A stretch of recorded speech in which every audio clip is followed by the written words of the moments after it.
ওমর ফারুক জুমার খুতবা দিচ্ছেন। কিসের খুতবা?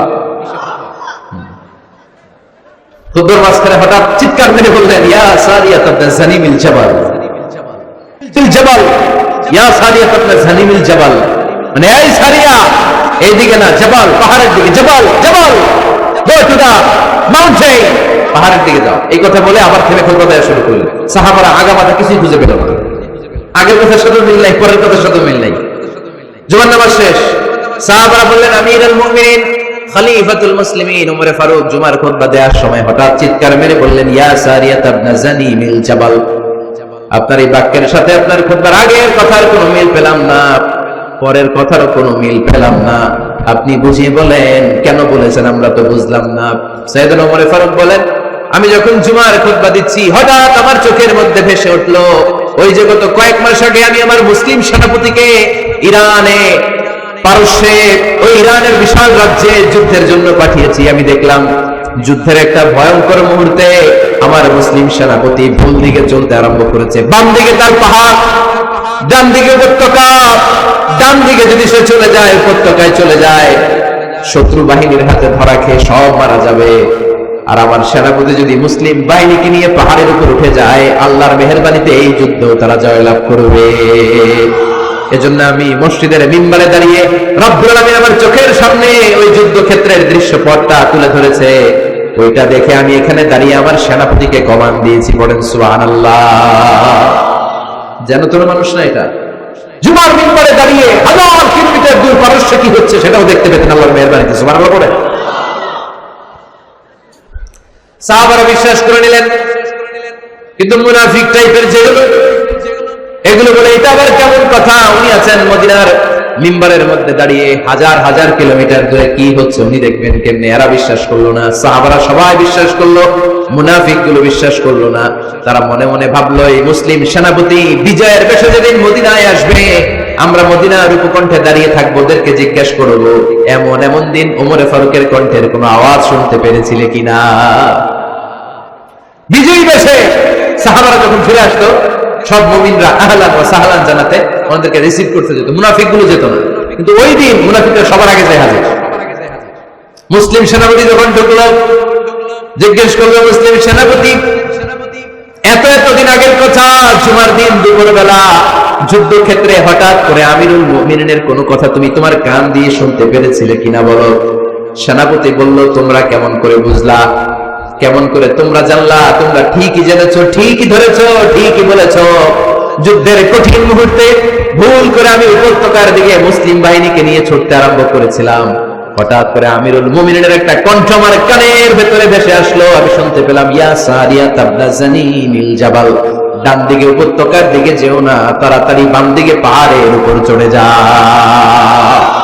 শুনেছি আমি, আমার নিজ কানে শুনেছি, তোমরা কি করে জানো? আমি নিজে শুনেছি। সেদিন আমিরুল মুমিনিনের এই ইনস্ট্রাকশন, এই গাইডলাইন যদি আমরা ফলো করতে না পারতাম, শত্রু বাহিনীর হাতে আমরা কচু কাটা হতাম, আমাদের চেহারা, আমাদের আত্মীয় স্বজনরা তোমরা কেউ দেখতে পেতে না। পড়েন সুবহানাল্লাহ। This is our super hero. আমাদের সুপার হিরোর নাম কি? চিল্লায় বলতে হবে, ওমর ফারুক রাদিয়াল্লাহু তাআলা আনহু। এভাবে গাইডলাইন দিয়েছেন উম্মতকে, এভাবে ইনস্ট্রাকশন দিয়েছেন। ওমর ফারুকের ব্যাপারে বিশ্বনবী বলেছেন, আশাদুহুম ফি আমরিল্লাহি উমর, আল্লাহর জমিনে আল্লাহর দ্বীন বাস্তবায়নের ক্ষেত্রে আমার ওমরে ফারুকের চাইতে কঠিন কেউ ছিল না। এজন্য ওমরে ফারুককে মুনাফিকরা জমের মতো ভয় পেত। কারা ভয় পেত? এমনকি শয়তানও ভয় পেত। সুবহানাল্লাহ পড়েন। বিশ্বনবী বলতেন, মা লাকিয়াকা শাইতান সালিকান ফাজ্জান ইল্লা সালাকা ফাজ্জান গায়রা ফাজ্জিন। ওমর, তোমার যদি ইবলিস শয়তান এই রাস্তা দিয়ে হেঁটে আসতে দেখে, ইবলিস শয়তান এই রাস্তা রেখে দিয়ে অন্য রাস্তা দিয়ে হাঁটে। ওমর, তুমি যদি এই রাস্তা দিয়ে হাঁটো, শয়তান জীবন ওই রাস্তা দিয়ে হাঁটবে না, এই রাস্তা দিয়ে আরেক রাস্তা দিয়ে হাঁটে। সুবহানাল্লাহ করতে পারলেন না? আল্লাহর হাবিব সাল্লাল্লাহু আলাইহি ওয়াসাল্লামের স্ত্রীরা মাঝে মাঝে রাসূল সাল্লাল্লাহু আলাইহি ওয়াসাল্লামের কাছে বায়না ধরতো, নবী আমাদেরকে এইটা দেন, ওইটা দেন, আমাদের ঘরে এইটা নাই, ওইটা নাই। বিশ্বনবীকে, আমার কাছে কিচ্ছু নাই, থাকলে এমনি থাকো, নাইলে যাও। কিন্তু বিবিরাও ছাড়া না, নবী আমাদের এইটা দেন, ওইটা দেন, বায়না ধরছে সব বিবিরা। বিশ্বনবীর স্ত্রী ছিল কয়জন? হ্যাঁ, কয়জন? 11 জন। দাসী 2 জন, সব মিলে 13 জন। 11 স্ত্রী ধরছে, নবী এটা দেন, ওইটা দেন। বিষ্ণু বলে কিছু নাই, স্ত্রীরাও ছাড়ে না। ইন দ্য মিন টাইম বিশ্বনবী হঠাৎ একটা সালাম শুনতে পেলেন, কে যেন দরজার মধ্যে এসে দাঁড়িয়ে নক দিচ্ছে আর বলছে আসসালামু আলাইকুম রাহমাতুল্লাহ। বিশ্বনবী সালামের উত্তর দিলেন ওয়ালাইকুম আসসালাম রাহমাতুল্লাহ। আর বিশ্বনবী বুঝতে পেলেন এটা সাইয়েদনা ওমর ফারুকের কণ্ঠ। কার কণ্ঠ? সালামের উত্তর দিয়ে বিবিদের দিকে তাকায় দেখে একটা বিবিও নাই, সব অন্দরমহলে দৌড়। সুবহানাল্লাহ কইবেন না? এটারে ভয়ের কারণে দৌড় এটা বলে না, শ্রদ্ধার কারণে, তার হাইবাতের কারণে। হাইবাত পার্সোনালিটি, এটাকে বলে হাইবাত ওমর। ওমর ফারুকের হাইবাত পার্সোনালিটি এত স্ট্রং ছিল, ওনাকে দেখলেই মানুষ ভয় পেত, ইসলামের জন্য ভয়। সুবহানাল্লাহ পড়তে হবে। বিশ্বনবীর কলিজার টুকরা স্ত্রী আম্মা জান আয়েশা রাদিয়াল্লাহু তাআলা আনহা, উনি নিজে ওমর ফারুককে ভয় পেতেন, নিজেও ভয় পেতেন। মাঝে মাঝে বিশ্বনবীর সাথে ঝগড়া হয়ে গেলে, মধুর ঝগড়া, ভালোবাসার ঝগড়া যদি হয়ে যেত, বিশ্বনবী বলতেন আয়েশা চলো মিটমাট করে ফেলি, ঝগড়া করে কদিন থাকো, চলো মিটমাট করি। তো মিটমাট করার জন্য রাজি আছো? আম্মা জান আয়েশা বলতেন হ্যাঁ রাজি আছি। তো কারে আনা যায়? ওমর রে ডেকে আনি মিটমাট করার জন্য। আয়েশা রাদিয়াল্লাহু তাআলা আনহা বলে ওরে বাপ রে বাপ, ওমর না না, ওমর গালিজ, ওরে ফারুককে ভয় লাগে আমার। সুবহানাল্লাহ বলেন না? বিশ্বনবী যখন বলতেন আয়েশা তাহলে তোমার আব্বুকে ডেকে আনি, আম্মা জান আয়েশা বলতেন ঠিক আছে আব্বুকে ডেকে নিয়ে আসেন। আবু বকর রাদিয়াল্লাহু তাআলা আনহু ডেকে নিয়ে আসেন। আমার আব্বুর মতো নরম দিলের মানুষ আমি জীবনে দেখি নাই। আবু বকর রাদিয়াল্লাহু তাআলা খুব নরম দিলের লোক ছিলেন, তার বিপরীতে ওমর ফারুক ছিলেন খুব কঠিন মেজাজের। দুইটাই লাগে, কথা কন। নরমও যেমন লাগে, গরমও লাগে। নরম গরমের সমন্বয় দরকার আছে না নেই? আর সুপার হিরো ওমর ফারুক রাদিয়াল্লাহু তাআলা আনহু।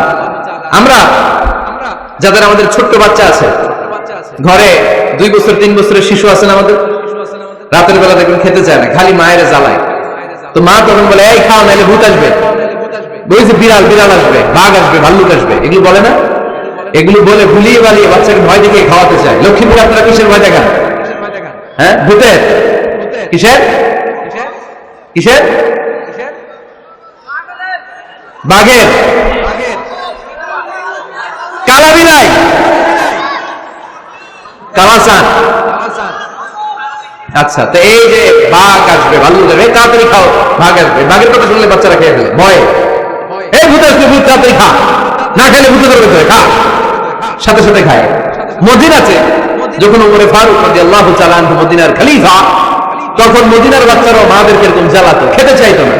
মায়েরা খাবার নিয়ে বাচ্চাদের পেছনে ঘুরতো। তখন মদিনার মায়েরা বাচ্চাদেরকে বলতো তাড়াতাড়ি খাও, হা হুয়া ইয়াতি ওমর, হুয়া ওমর, তাড়াতাড়ি খাও, এই যে ওমর আসতেছে, ওমর আসতেছে শুনলেই বাচ্চারা তাড়াতাড়ি খেয়ে ফেলতো, বাঘের মতো ভয় পেত। চিল্লায় বলেন আল্লাহু আকবার। মুসলিম ইতিহাসে প্রথম চিফ জাস্টিস আবু বকর রাদিয়াল্লাহু তাআলা আনহু যখন খলিফা, চিফ জাস্টিস বানাই দিয়েছেন ওমর ফারুককে।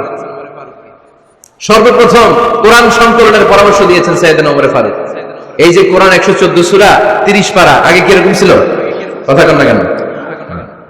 আগে গাছের পাতায় লেখা ছিল, পশুর চামড়ায় লেখা ছিল, ওটের হাড্ডির মধ্যে লেখা ছিল কোরআন। এভাবে যখন হাফেজে কোরআন সাহাবারা শহীদ হতে আরম্ভ করলো, এক যুদ্ধে টানা 70 জন হাফেজে কোরআন সাহাবা নিহত হলেন, শহীদ হলেন। ওমর ফারুক তখন আবু বকর রাদিয়াল্লাহু তাআলা আনহুর কাছে যেয়ে বললেন, আবু বকর আপনি কোরআন জমা করেন, সব কোরআনের কপিগুলো একসাথে করে এরকম একটা কোরআন করেন। আবু বকর বললেন না, আমার নবী যেটা করেন আমি এটা করতে পারি না।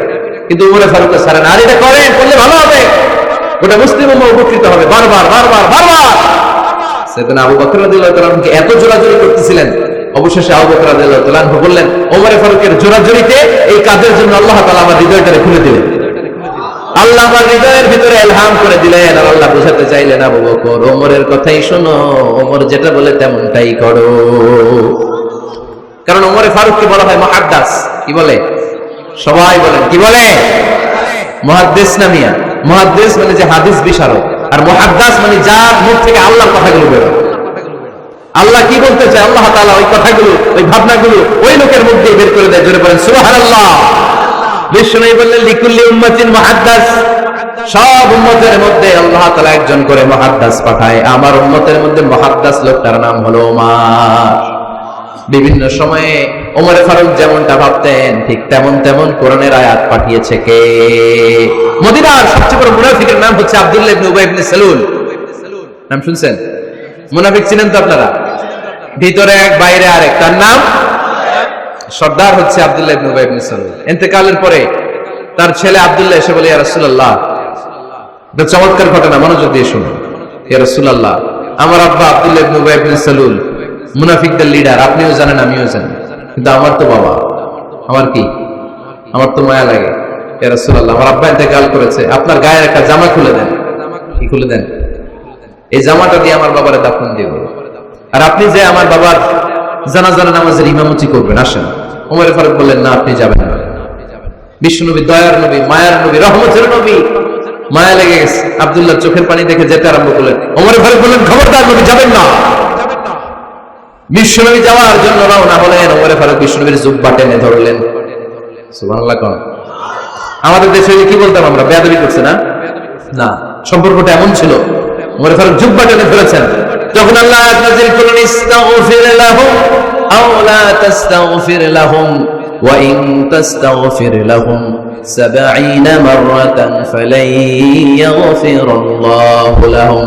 বিশ্বনবী ওমর ফারুককে সরিয়ে দিয়ে জুব্বাটা হেঁচকা টান মেরে জানাজার নামাজের ইমামতি করে আসলেন। আসার সাথে সাথে ওমর ফারুকের পক্ষে আল্লাহ আয়াত নাযিল করলেন, নবী, ইস্তাগফির লাহুম আও লা তাস্তাগফির লাহুম, আপনি মুনাফিক সর্দারের জন্য ক্ষমা চান কিংবা না চান, জুব্বা দেন কিংবা কাঁদেন, যাই করেন না কেন, 70 বার যদি এই মুনাফিক সর্দারের জন্য আপনি ক্ষমা চান, আমি আল্লাহ আপনার এই দোয়া কবুল করব না। খবরদার, এটাই ফার্স্ট, এটাই লাস্ট, আর কোন মুনাফিকের জানাজা দিতে আপনি যাবেন না। ওমর ফারুকের পক্ষে কোরআনের আয়াত নাযিল করেছে কে? ওইরকম ওমর আমাদের কয়টা লাগবে? চিল্লায় বলতে হবে কয়টা? কারণ সাইয়েদনা ওমর ফারুক আমাদের অনুপ্রেরণা, সাইয়েদনা আবু বকর আমাদের অনুপ্রেরণা, হামজা আমাদের অনুপ্রেরণা, সাইয়েদনা বেলাল ইবনে রাবাহ আমাদের অনুপ্রেরণা। নায়ক নায়িকা, গায়ক গায়িকা আমাদের অনুপ্রেরণা নয়। এজন্য আমরা সাহাবীদের জীবনী পড়ব। রাজি আছেন? হাত তুলে আল্লাহর দেখান, আওয়াজ করে বলেন আল্লাহ, আরো জোরে বলেন আল্লাহ। নবীর সাহাবারা আমাদের মডেল, আমরা যেন সাহাবাদের দেখানোর পথে মতে থাকতে পারি, চলতে পারি, আমল করতে পারি, সমাজটারে পরিবর্তন করতে পারি। তুমি তৌফিক দাও, আমিন। আর জোরে পড়ি আমিন। আমরা যখন সাহাবাদের জীবনী পড়ি, ওমর ফারুকের জীবনীতে এরকম অসাধারণ অনেক অনুপ্রেরণা আপনি খুঁজে পাবেন। সাইয়েদনা আবু বকরের জীবনী থেকে অনেক অনুপ্রেরণা আপনি খুঁজে পাবেন। এগুলো আপনার ঈমানকে চাঙ্গা করবে, আল্লাহর পথে অটুট থাকতে আপনাকে সহায়তা করবে। রাজি আছেন তো সবাই? আল্লাহ আমাদের সবাইকে কথাগুলো বুঝা আমল করার তৌফিক দান করুক। আমরা সবাই পড়ি আমিন। আপনারা ভালো থাকবেন, সুস্থ থাকবেন, সুন্দর থাকবেন। আবার হয়তো দেখা হয়ে যাবে কোনো তাফসীরুল কোরআনের ময়দানে। হ্যালো ফ্রেন্ডস, আসসালামু আলাইকুম। আশা করি আপনারা সকলে ভালো আছেন। সো আমাদের আজকের ডক্টর মিজানুর রহমান আজহারী হুজুর যে আলোচনা করেছেন হযরত ওমর রাদিয়াল্লাহু তাআলা আনহুয়ের শাসনামল এবং জীবনী, চতুর্থ পর্বটি আলোচনা করেছেন। আমাদের আজকের পর্বটি আপনাদের কেমন লাগলো অবশ্যই কমেন্টে জানাবেন। যদি ভালো লেগে থাকে অবশ্যই লাইক দেবেন।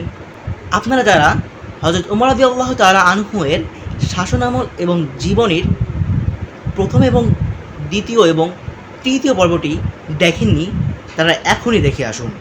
আমি ডিসক্রিপশন বক্সে তাদের লিঙ্ক দিয়ে দেবো ইনশাআল্লাহ। আপনারা যদি প্রথম, দ্বিতীয়, তৃতীয় পর্বটি না দেখে আমাদের আজকের চতুর্থ পর্বটি দেখেন, তাহলে আপনারা মূল টপিকটা কিছুই বুঝতে পারবেন না। তাই আমি আপনাদেরকে অনুরোধ করব যে আপনারা আমার চ্যানেলে প্রথম, দ্বিতীয় এবং তৃতীয় পর্বটি দেখে আসুন। তাহলেই আপনি আপনার জীবনে হযরত ওমর রাদিয়াল্লাহু তাআলা আনহুয়ের মতো রাষ্ট্র পরিচালনা করতে পারবেন। সো এরকমই ডক্টর মিজানুর রহমান আজহারী হুজুরের নিত্য নতুন আলোচনা পেতে এবং নবী এবং সাহাবীদের জীবনী পেতে অবশ্যই আলোর দিশা ইসলামিক ইউটিউব চ্যানেলটি সাবস্ক্রাইব করে রেখে দিন। তাহলে আপনি সবার আগে আমাদের আলোচনাগুলো পেয়ে যাবেন। আর একটা কথা হচ্ছে, আপনাদের মনে যদি ইসলামিক কোনো কনসেপ্ট নিয়ে প্রশ্ন থেকে থাকে অবশ্যই কমেন্টে জানিয়ে দেবেন। আমি চেষ্টা করব সেই বিষয় নিয়েও আলোচনা নিয়ে আসার। সো দেখা হচ্ছে পরবর্তী ভিডিওতে। সেই পর্যন্ত আমাদের চ্যানেলের পাশেই থাকুন। আল্লাহ হাফেজ।